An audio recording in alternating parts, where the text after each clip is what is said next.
L'Assemblée générale va... The General Assembly will hear an address by His Excellency Nana Addo Dankwa Akufo-Addo, President of the Republic of Ghana.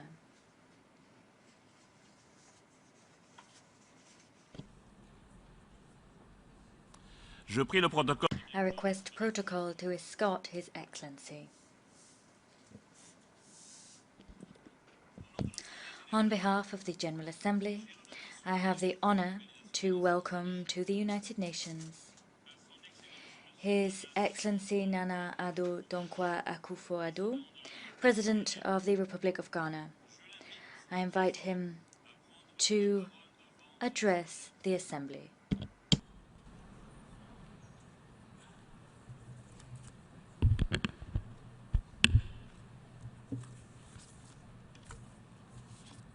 Mr. President, Your Excellencies, it has been 60 years since my country, Ghana, became a member of this organization.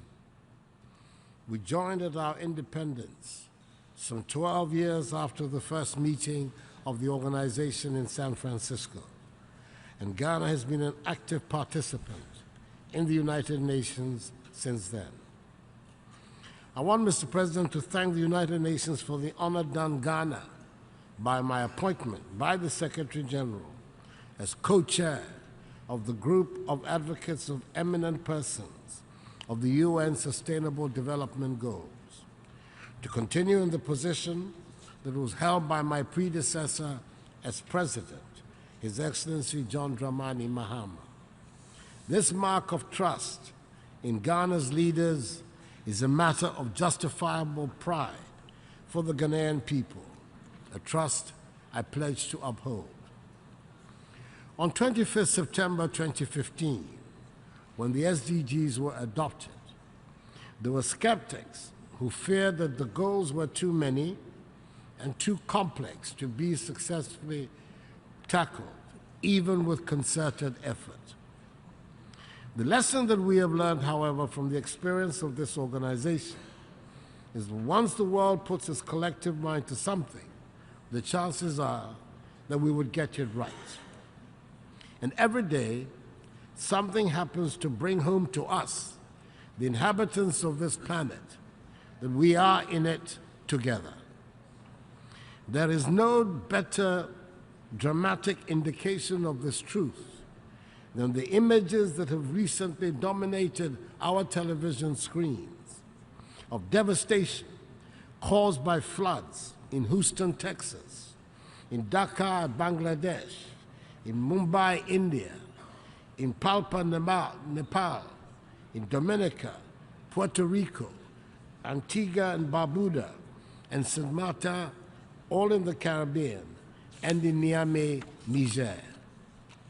One of the most modern cities in the richest, most powerful nation on our earth was suffering the same fate as Niamey in the Sahel region of Africa, one of the poorest parts of the world.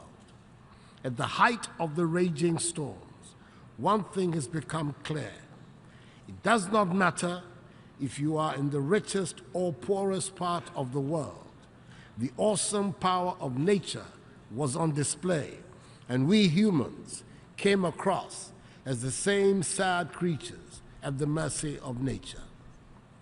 As I watched and listened, along with the rest of the world, it occurred to me that all put together, the SDGs are indeed a worthwhile set of goals for the world. They bear repeating: no poverty, zero hunger, good health and well-being, quality education, clean water and sanitation, decent work and economic growth, industry, innovation and infrastructure, reduced inequalities, sustainable cities and communities, responsible consumption and production, life below water, life on land, peace, justice, and strong institutions, coupled up with the partnerships for the goals. We should work hard to achieve these goals.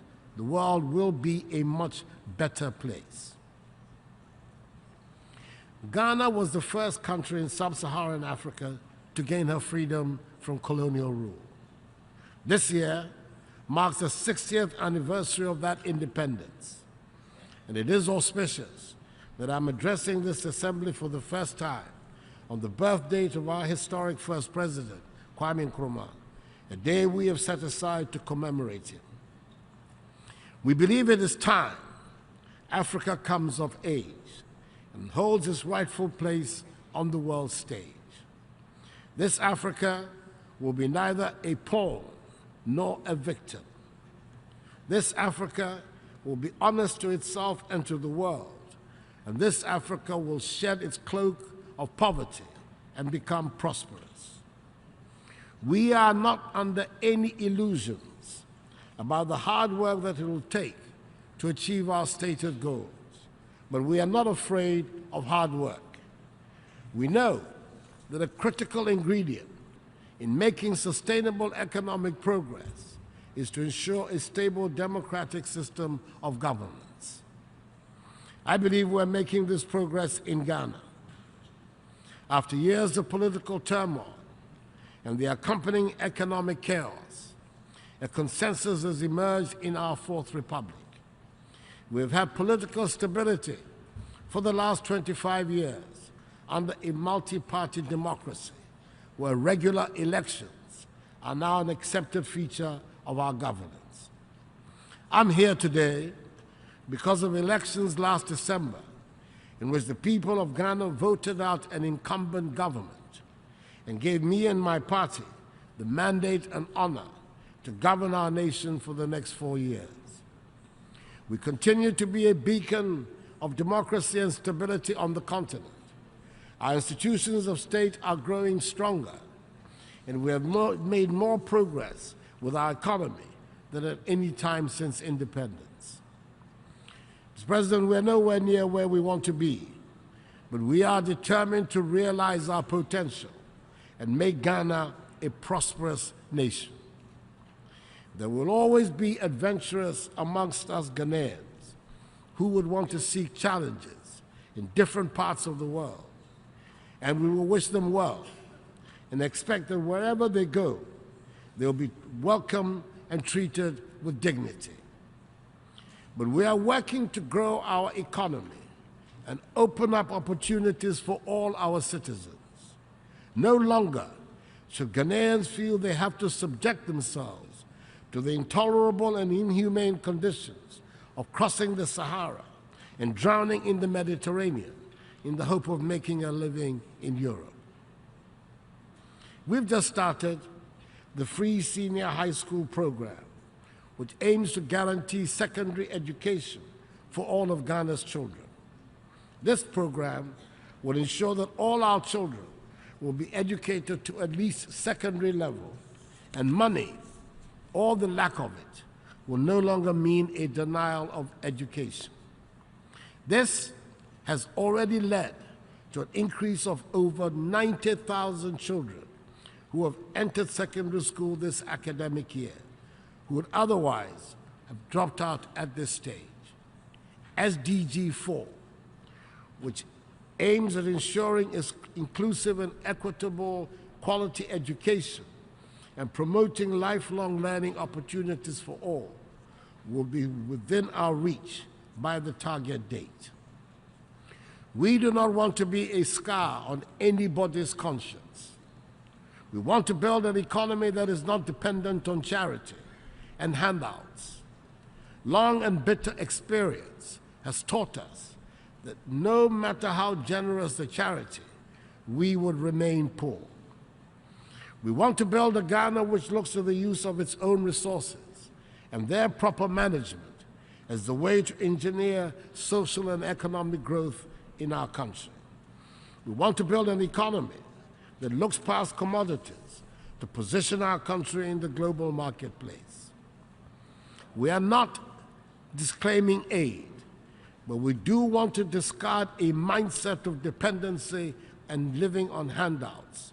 We want to build a Ghana beyond aid. it is an easier platform on which to build sustainable relationships. In talking about sustainable relations, Africa, and indeed Ghana, remains committed to remaining a nuclear weapon-free continent. 3 weeks ago, highly enriched uranium was flown out of Ghana back to China, signaling the end of the removal of all such material from the country. Our nuclear reactor has subsequently been converted to use low-enriched fuel for power generation. A world free of nuclear weapons must be in all our collective interest. Mr. President, I wish to reaffirm my country's commitment to maintaining friendly and cordial relations with all the countries and peoples of the world. The full engagement of Ghana through the Economic Community of West African States, ECOWAS, in the process of West African integration, and through the African Union, AU, in the process of African integration, remains a goal of my government. Regional and continental integration are in Ghana's interest, as they represent one of the surest ways towards establishing the conditions for prosperity in our region and on the continent in the decades ahead, as well as helping to ensure peace and security and combating the scourges of terrorism, extremism, and intolerance. The conflicts that continue to plague our continent in Libya, South Sudan, Congo DRC, and Mali would be more effectively resolved if the international community was to support, not undermine, the efforts of our regional and continental organizations to deal with them. Ghana will continue to be active in the multilateral organizations to which we belong, such as La Francophonie, the Commonwealth of Nations, and this United Nations, because we believe multilateral action and international cooperation are in the interest of all of us. We want to build a Ghana that will enable our people to deal with the rest of the world on an equal basis. I say nothing new when I draw attention to the urgent need to reform this organization. It has been talked about and scheduled for a long time, but somehow we have never found the courage and the will to reform the United Nations. Ghana supports the process of UN reform, especially of the UN Security Council, as set out in Africa's common position on UN reform, based on the Eswatini Consensus. The time is long overdue to correct the long-standing injustice that the current structure and composition of the UN Security Council represent for the nations of Africa. We cannot continue to preach democracy and fairness around the world. We cannot insist on peace and justice around the world when our global organization is not seen by the majority of its members as having a structure that is just and fair. It is indeed seen by many as helping to perpetuate an unfair world order.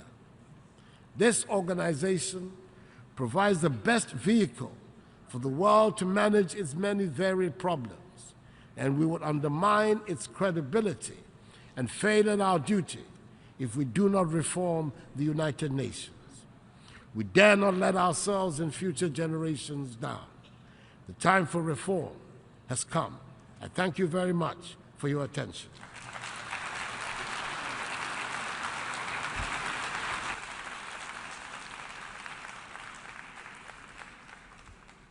Au nom de l'Assemblée. On behalf of the General Assembly, I wish to thank the President of the Republic of Ghana for the statement just made. May I request representatives to remain seated while we greet the Head of State.